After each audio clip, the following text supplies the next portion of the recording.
Taarifa kutoka Washington DC zinaeleza kuwa rais wa Marekani Donald Trump alihusika katika tukio la kiusalama usiku wa jana wakati wa hafla muhimu iliyofanyika katika hoteli ya Washington Hilton.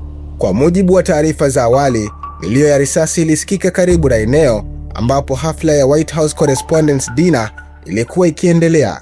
Maafisa wa usalama wa siri walichukua hatua za haraka za kumwondoa rais wa Marekani Donald Trump na makamu wa rais JD Vance pamoja na viongozi wengine katika eneo hilo kwa tahadhari.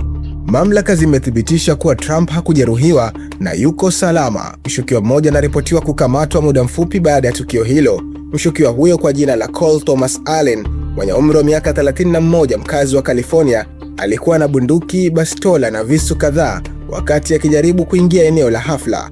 Afisa mmoja wa usalama alipigwa risasi, lakini aliokolewa na fulana yake ya kuzuia risasi, yaani bulletproof vest, na yuko katika hali nzuri. Hadi sasa uchunguzi unaendelea kubaini chanzo na nia ya tukio hilo. Mamlaka bado hazijathibitisha wazi iwapo tukio hilo lilikuwa jaribio la kumuua Donald Trump au la. Mashuhuda wanasema kulikuwa na taharuki kwa muda mfupi, huku vyombo vya usalama vikidhibiti hali kwa haraka na kuhakikisha usalama wa waliohudhuria. Hii ni taarifa inayoendelea kuboreshwa. Endelea kufuatilia Al-Bashir TV kwa habari zaidi kadri zinavyopatikana.